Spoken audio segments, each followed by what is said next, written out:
كأس العرب البارح هذا، وبدا توافد بقية الملاعبية على مقر الطرابلس انطلاقا من يوم الأمس على أن يرتفع العدد إلى 20 ملاعبي بحلول نهار الأحد، فيما يكتمل على العدد النهائي نهار 8 ديسمبر بوصول كل من مستوري الغربي والحاج محمود منتخبنا الوطني باش يقوم بثلاثة حصص تدريبية في الدوحة قبل خوض أولى مبارياته في البطولة، واللي باش تجمعوا بالمنتخب السوري نهار الاثنين القادم بداية من الساعتين.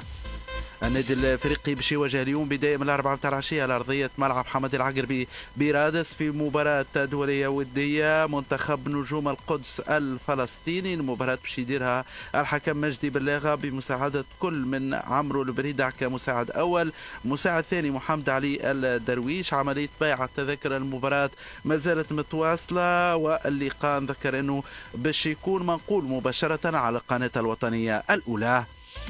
من تعيينات حكام مباريات جولة 11 للرابطة الثانية في المجموعة الأولى نهار السبت 29 نوفمبر الساعتين الملعب الإفريقي بمنزل بورقيبة.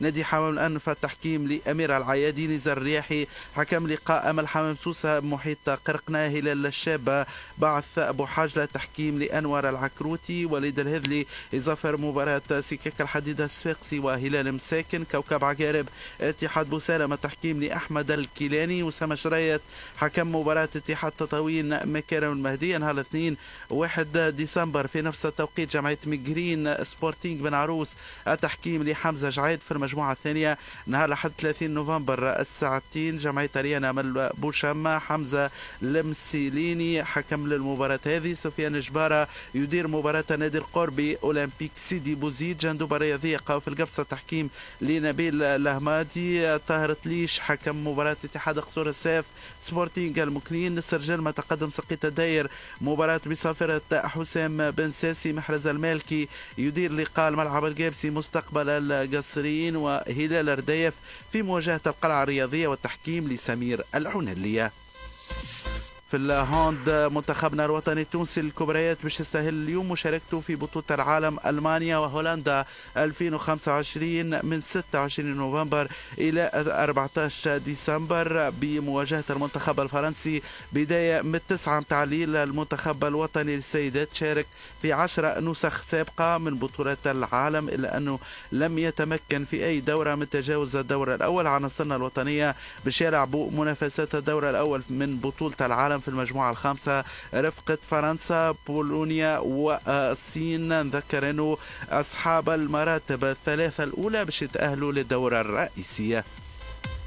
نادي ويسكا الإسباني أعلن عن تجديد عقد حارسه الدولي التونسي فرجة قيا لمدة موسمين إضافيين. قيا كان انضم إلى الفريق في صيف 2025 بعقد لمدة موسم واحد، لكنه تمكن سريعا من إثبات نفسه كحارس أول للنادي اللي يحتل حاليا المركز 11 في الدوري الممتاز. نذكر أنه قيا يحترف في الدوري الإسباني لكرة اليد منذ عام 2022، حيث خاض عدة تجارب ناجحة قبل التحاقه بويسكا.